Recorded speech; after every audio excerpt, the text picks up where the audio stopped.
शौहर से नाराज़ हूँ और नाराज़गी में होकर उनकी शक्ल देखने को दिल नहीं चाहता, उनके साथ बैठ के खाना खाने को दिल नहीं चाहता, तो उनके लिए तैयार कौन हो और कैसे तैयार हो। ये बात भी बिल्कुल ठीक है आपकी, बिल्कुल सच्ची बात है, ऐसा ही होता है। लेकिन आज मेरी वीडियो सुनने के बाद ना आप देखिएगा आप में कितनी तब्दीली आती है, कितनी चेंजिंग आती है। और आपने मेरी उन बातों पर अगर अमल कर लिया ना, आप यकीन करें आप पुरसुकून रहेंगी, आप रिलैक्स रहेंगी, आप टेंशन फ्री हो जाएंगी और आप अपने हस्बैंड में, अपने शौहर में ख़ास तब्दीली भी नोट करेंगी। क्योंकि मैं आपके साथ अपना 20 साल तजर्बा शेयर करने लगी हूँ। मैं 20 साल गुजार चुकी हूँ अपने हस्बैंड के साथ और ये सारे कारनामे मैं कर चुकी हूँ। इन सब बातों का जो हल निकला है, जो निचोड़ निकला है और जो मैं करती थी, इंशाल्लाह मैं वो आपके साथ आज शेयर करूँगी। ये मेरी बहुत ही अच्छी सब्सक्राइबर हैं, बहुत प्यारी बहन है मेरी, यूट्यूब पे बड़ी अच्छी सी एक छोटी सी फैमिली बन रही है। और उन्होंने ये कमेंट किया था मुझे, तो मैंने सोचा कि मैं इस पे उन्हें रिलैक्स कर दूं, इसके बारे में उन्हें वीडियो बताऊं। और ऐसी बहुत सारी बच्चियां बहनें मौजूद हैं आजकल के ज़माने में भी और पहले ज़माने में भी थी। तो ये जब मसला होता है तो इसका क्या हल निकाला जाए, तो अपनी मेन वीडियो को शुरू करने से पहले अच्छी सी दुआ मांग लेते हैं कि अस्सलाम वालेकुम माय यूट्यूब फैमिली, कैसी है मेरी प्यारी प्यारी बहनें बेटियां, जहाँ रहें खुश रहें आबाद रहें, अल्लाह पाक सब बेटियों के नसीब अच्छे करे, सबकी किस्मत में नेक और ताबेदार और इज़्ज़त करने वाला शौहर हो, आमीन सुम्मा आमीन। और हर बेटी खुश रहे, किसी के माँ बाप को अपनी बेटियों के लिए कोई टेंशन ना हो और हर बेटी की इज़्ज़त महफूज रहे, उनकी जान माल महफूज रहे, आमीन सुम्मा आमीन। अच्छा जी, सुबह फजर का वक्त था और सुबह फजर के वक्त मैं तकरीबन 5 बजे उठ जाती हूँ। उठते ही फिर मैंने नमाज़ पढ़ी, नमाज के बाद बाहर की ये थोड़ी सी वीडियो बनाई। और अब मेरी बेटियाँ तैयार हो रही हैं स्कूल और यूनिवर्सिटी के लिए। एक छोटी बेटी मेरी जो है ये आपको सामने नज़र आ रही है, ये 8th क्लास में पढ़ती है और ये गवर्नमेंट स्कूल में दाखिल करवाई है मैंने इस दफ़ा। पहले प्राइवेट पढ़ती रही है, अब गवर्नमेंट स्कूल में करवाया इसे। और दूसरी बेटी मेरी जो है वो यूनिवर्सिटी जाती है। यहाँ पे मैं अपना और अपने बेटे का नाश्ता बनाने लगी थी। बेटा मेरा आज जो है ना मैट्रिक के पेपर दे चुका है, 10th क्लास के, आज घर में था। उसने कहा मैंने सुबह सुबह ही नाश्ता करना है और आप मुझे जल्दी से बना दें। फिर मैंने उसके लिए एक पराठा, एक अपने लिए बनाया और एक पेड़ा मैंने बना के रख दिया। वो मेरी बेटी जो घर में है ना, वो उठेगी, जिसने कोरिया जाना है, तो वो लैंग्वेज कोर्स कर रही है, पढ़ रही है। तो उसके बारे में मैंने वीडियो काफ़ी पीछे शेयर की हुई हैं। जो नहीं जानते, जो नए आने वाले लोग हैं, वो मेरी पिछली वीडियो सुन सकते हैं, जिसमें मैंने कोरिया जाने का पूरा प्रोसीजर जो है ना वो बताया हुआ है, सारा तरीक़ाकार मैंने बताया हुआ है। अच्छा, फिर उसका नाश्ता बनेगा और फिर रूटीन के काम होंगे। और आज की वीडियो में मैं खाने में पकाऊंगी जी गोश्त, बकरे का गोश्त में पकाऊंगी और उसके बारे में 1-2 टिप्स हैं, वो भी आपके साथ शेयर करूँगी। तो आपने वीडियो में बने रहना है, वीडियो को मुकम्मल वॉच करना है। आपको रिलैक्स करने के लिए ये वीडियो है और सब बेटियों के काम आने वाली है। आते हैं अपने मेन पॉइंट की तरफ। सबसे पहला पॉइंट ये है कि शौहर से जब अनबन हो जाती है, जब लड़ाई हो जाती है, तो कुछ भी अच्छा नहीं लगता। अपने इर्द गिर्द सारी दुनिया अंधेरी लगने लगती है, हर चीज़ से दिलो चाट हो जाता है, दिल टेंशन में आ जाता है और दिमाग भी जो है ना उसी किस्म के सिग्नल देता है और बंदा लड़ाकू सा हो जाता है। ना बच्चे अच्छे लगते हैं, ना बच्चों का बाप अच्छा लगता है। और बाज़ औक़ात हम गुस्सा अपने बच्चों पर भी निकाल देते हैं, या फिर कोई और सामने आ गया तो उस पर निकाल दिया। चेहरे से जो है ना नज़र आ जाता है कि ज़ाहिर है शौहर से अनबन हुई है, तो उन्होंने कोई बदतमीज़ी कर दी, दिल को लगती है। और जब ऐसी बात दिल को लग जाती है तो अपने ऊपर तवज्जो देने को दिल नहीं चाहता। ये सब कुछ मेरे साथ भी होता था। लेकिन ये है कि इस समय मैं क्या करती थी वो मैं आपको बताती हूँ। मेरी जब अनबन होती थी अपने हस्बैंड के साथ, जब लड़ाई होती थी, झगड़ा होता था, तो मैं क्या करती थी कि पहले तो मैं ऐसा करती थी कि उनसे बातचीत छोड़ देती थी और उनके काम करने भी छोड़ देती थी।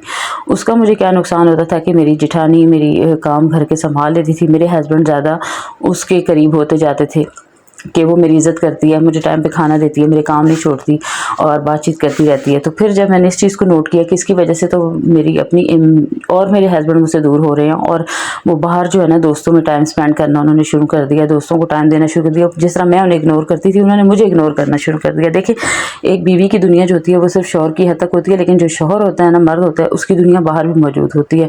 उसे जहाँ कहीं से भी मोहब्बत मिलती है वो उसको समेट लेता है। तो उस चीज़ को आपने अपने कंट्रोल में कैसे रखना है। जब मुझे अपनी इस गलती का अंदाज़ा हुआ तो मैं क्या करती थी कि अगर शौहर से किसी बात पे, घर अपनी हमारी ज़ाती कोई लड़ाई नहीं होती थी, लड़ाई हमारी ससुराल वालों ही की वजह से होती थी। कभी सास की वजह से, कभी जेठानी की वजह से, कभी उसके बच्चों की वजह से, कभी जेठ की वजह से, बस किसी न किसी मौजू पे हमारी बहस हो जाती थी। और उस बहस पे जब वो मेरा साथ नहीं देते थे, सपोर्ट नहीं करते थे, अपने हक़ के लिए नहीं बात करते थे, तो मुझे गुस्सा आ जाता था और मैं नाराज़ हो जाती थी। उसके बाद फिर जब ये अमल मैंने किया, दोबारा जब मैंने अपने आप को चेंज मैंने क्या किया कि फिर मैं क्या करती थी, हस्बैंड के काम भी रूटीन में करती रहती थी, उनसे बदतमीज़ी से बात भी नहीं करती थी, अपने आप को बना संवार के रखती थी, ये सोचकर कि मुझे सजना अपने लिए है, मुझे अपनी ज़ात के लिए सजना है। और यकीन करें मैं खुद अच्छा सा सूट पहनती थी, और क्योंकि मैं कपड़ों की बहुत शौकीन थी, और ये हर औरत ही होती है। कपड़े प्यारे से पहने, लाइट सा मेकअप किया, और बन सवर के अपने हस्बैंड को खाना भी परोस रही हूँ, उसके सामने उसको अदाएँ भी दिखा रही हूँ, और उससे नाराज़ भी हूँ। ठीक है, ये काम भी मैं करती थी, वो मुझे देखते रहते थे। इसी तरह ज़ाहिर है जब मर्द अपनी बीवी को अपने सामने देखता है, बेशक वो उसकी तारीफ़ ना करे, लेकिन उसकी आंखों से सब कुछ पता चल जाता है कि वो कितनी दिलचस्पी ले रहा है। अच्छा, मेरे ऐसा करने से क्या होता था कि वो खा पी भी लेते थे, और फिर आस्ते आस्ते उनका गुस्सा जो है ना वो ठंडा होना शुरू हो गया ना। फिर वो जब रात को शाम को लौटते थे ना, तो उस टाइम पे मैं सुकून से एक साइड पे होके लेट जाती थी, सो जाती थी, उनसे बातचीत नहीं करती थी, लेकिन बन सवर के मैं ऐसे ही रहती थी। एक दिन इसी तरह गुजरता था, एक रात भी। अगले दिन मर्द की बर्दाश्त होती है ना, वो हद से ज़्यादा 3 दिनों तक होती है, फिर बीवी के गुस्से को बर्दाश्त करने की सिर्फ 3 दिन होती है उनकी। तीसरे दिन क्या होता था कि मैं खुद, फिर मुझे पता होता था कि अब वो ठंडे हो चुके हैं, मुझे इस तरह देख देख के कि मैं एक तो तैयार होकर उनके सामने जा रही हूँ, उनके काम भी कर रही हूँ, नॉर्मल रूटीन में उनके साथ बातचीत भी कर रही हूँ, लेकिन अपनी नाराज़गी को एक तरीके से उन पर ज़ाहिर भी कर रही हूँ कि ज़्यादा जिन मामलात में वो हंसी मजाक करते थे ना, कोई ऐसी मौजू पे बात कर लेते तो मैं थोड़ी सीरियस हो जाती थी, तो वो समझ जाते थे कि ये अंदर से नाराज़ भी है। लेकिन फिर वो तीसरे दिन जब मुझे पता होता था कि उनका गुस्सा ठंडा हो गया, तो मैं आराम से खुद मेरा भी गुस्सा थोड़ा नॉर्मल हो जाता था, क्योंकि मेरे रवैये की वजह से वो थोड़े नॉर्मल हुए होते थे। फिर मैं उनसे बातचीत करती थी, आराम से उन्हें बताती थी कि आपकी ये बात मुझे बड़ी बुरी लगी, आपने मेरा बड़ा दिल दुखाया है। फिर वो खुद ही आहिस्ता आहिस्ता, जब 3 दिन गुजरे हुए होते थे और उस दौरान मैंने भी रद्द-ए-अमल ठंडा रखा होता था, वो खुद ही ठंडे पड़ जाते थे, कहते अच्छा ठीक है, अब क्या कर सकता हूँ, मैं ऐसा ही हूँ। बस इस बात पे फिर बात ख़त्म हो जाती है, क्योंकि हमारी दुनिया जो होती है ना, वो शौहर से शुरू, बच्चों पे ख़त्म। ठीक है, तो इस दुनिया को हमने अपनी को खुद ही ठंडा करना होता है। ये तरीका जो होता है ना, आप अगर ये सोच रही हैं ना कि मेरा मूड ख़राब है तो मैं कैसे तैयार हूँ, मैं उनके सामने बैठ के खाना नहीं खा सकती, मुझे उनको शक्ल देखना पसंद नहीं है, होता है जब गुस्सा आया होता है कुछ भी अच्छा नहीं लगता। लेकिन इसके मैंने आपको 2 रुख बता दिए। इसका नुकसान क्या होता है कि आपके शौहर आपसे दूर हो जाते हैं, लेकिन आपको अगर अपने आप से मोहब्बत होगी ना, आप खुद पे तवज्जो देती रहेंगे। आपने ये नहीं सोचना कि मेरे शौहर मुझे नहीं देख रहे और उनकी मेरी तरफ कोई तवज्जो नहीं है, तो मैंने अपनी तरफ से खुद तवज्जो हटा देनी है। तो ऐसा करने से भी आप शौहर की नज़रों में और डाउन हो जाती हैं, आप अपनी वैल्यू और कम कर देती हैं। आप उसके लिए, आप ये ना सोचें आपने उनके लिए कुछ करना है, आपने ये सोचना है आपने अपने लिए करना है। आपकी अपनी सेल्फ रिस्पेक्ट है, आपकी अपनी इज़्ज़त है, आपने अपनी ज़ात के लिए तैयार होना है, आपने अपने को खुद के लिए जो है ना रखना है, रेडी रखना है। ऐसा करने के आपको फ़ायदे क्या होने हैं? एक तो आप मुतमईन होंगी, ठीक है, कि मैं खुद इतनी खूबसूरत हूँ, मैं खुद इतनी अच्छी लग रही हूँ, मेरे में सारी खूबियाँ हैं और मैं बिल्कुल हर लिहाज से परफेक्ट हूँ, इसलिए मेरे शौहर को बाहर कोई भी नहीं बरगला सकता। ये आपके दिल को सुकून रहेगा। दूसरी तरफ जब आपके हस्बैंड बाहर जाएंगे ना, वो चाहे कैसे ही महफिल में बैठे क्यों ना हो, चाहे कितनी ही कोई लड़कियाँ उनके सामने आ जाएं, मैं ये दावा कह सकती हूँ कि अगर वो वक्ती तौर पर थोड़ी देर के लिए भी उनके साथ अगर वो हल्के से भी अटैच होंगे ना, तो उनके दिल में ये चीज़ ज़रूर होगी कि नहीं, मेरे घर में एक इज़्ज़त करने वाली और एक साफ़ सुथरी और एक खूबसूरत बीवी मौजूद है। ये चीज़ जो होती है ना, ये मर्द को फिर दूसरी गलतियां करने से रोकती है।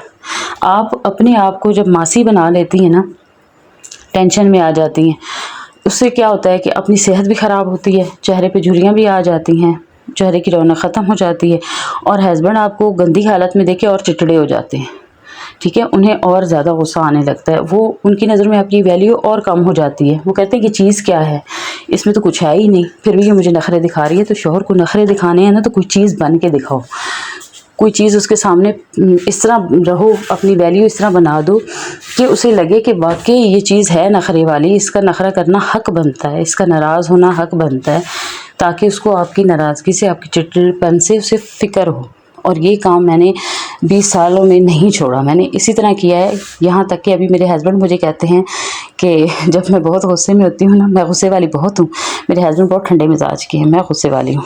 और मैं उनसे लड़ाई किस बात पे करती हूँ इस बात पे कि वो अपने हक़ के लिए नहीं बात करते। जब वो अपने हक़ के लिए नहीं बोलते तो मेरे हस्बैंड के साथ भी हक़ तलफ़ी होती है, मेरे बच्चों के साथ भी हक़ तलफ़ी होती है और मुझे इस पे गुस्सा आता है। जब मैं इस बात पे बात करती हूँ तो उनके पास भी शाउट आउट करने के लिए, मतलब ऊँची आवाज़ में बात करने के लिए या गुस्सा करने के लिए मैं ही मौजूद होती हूँ।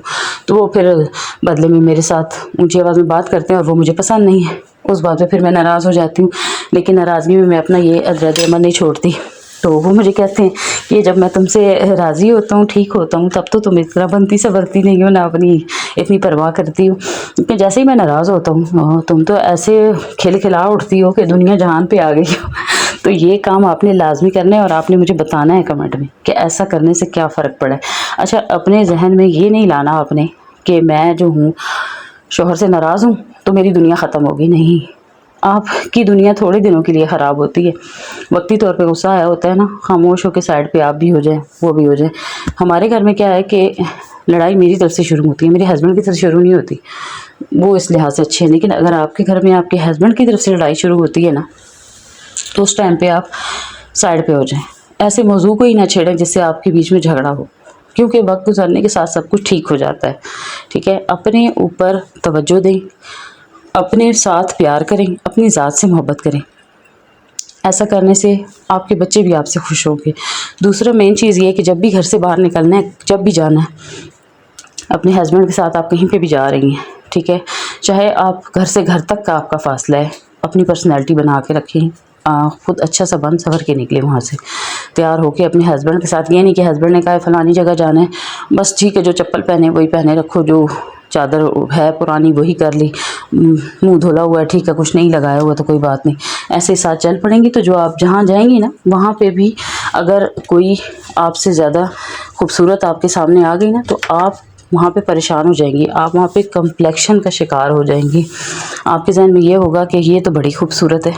जहाँ जाएं इस तरह बन के जाएं कि कोई आपको खुद से ज़्यादा खूबसूरत लगे ही ना, आपको ये लगे कि मैं ही सबसे ज़्यादा प्यारी हूँ, मैं ही अच्छी लग रही हूँ और दूसरे भी आपकी तारीफ़ करें।